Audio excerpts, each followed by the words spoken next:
America Newscape shares. History Matters.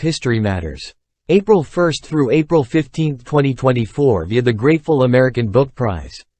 A bi-weekly feature courtesy of the Grateful American Book Prize showing our children that their past is prelude to their future by John Grimaldi and David Bruce Smith. A year after Woodrow Wilson's presidency opened in 1913, World War I ramped up in Sarajevo. 4 years later he requested congressional authorization to dispatch troops to Germany.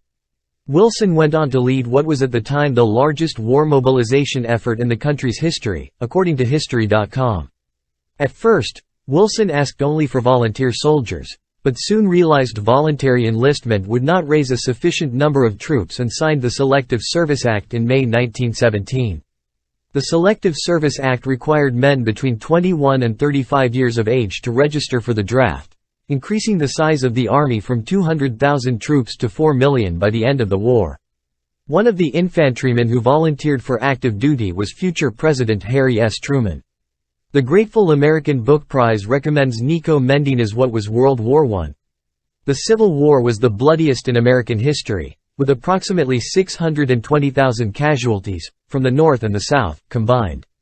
The conflict started in 1861 and ended April 9, 1865, with Robert E. Lee's ceding of his armed troops to General Ulysses S. Grant in Appomattox, Virginia.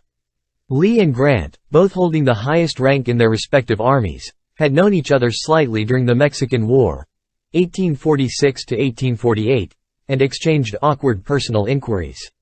Characteristically, Grant arrived in his muddy field uniform while Lee had turned out in full dress attire, complete with sash and sword. Lee asked for the terms, and Grant hurriedly wrote them out. All officers and men were to be pardoned, and they would be sent home with their private property, most important, the horses, which could be used for a late spring planting. Officers would keep their sidearms, and Lee's starving men would be given Union rations, History.com reports. The Grateful American Book Prize recommends Ethan S. Raffuse's Robert E. Lee and the Fall of the Confederacy, 1863–1865. On April 14, 1865, the country's jubilant end-of-war celebration veered into woe.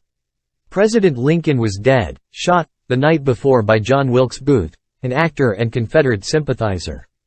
According to History.com, Booth was determined to avenge the outcome of the war.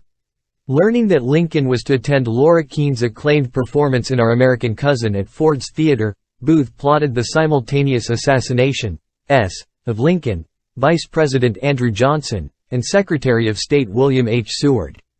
By murdering the president and two of his possible successors, Booth and his conspirators hoped to throw the U.S. government into a paralyzing disarray. On the evening of April 14, conspirator Lewis T. Powell burst into Secretary of State Seward's home, seriously wounding him and 3 others, while George A. Atzerodt, assigned to Vice President Johnson, lost his nerve and fled. Meanwhile, just after 10 p.m., Booth entered Lincoln's private box unnoticed and shot the president with a single bullet in the back of his head. The Grateful American Book Prize suggests James L. Swanson's Manhunt, the 12-day chase for Lincoln's killer.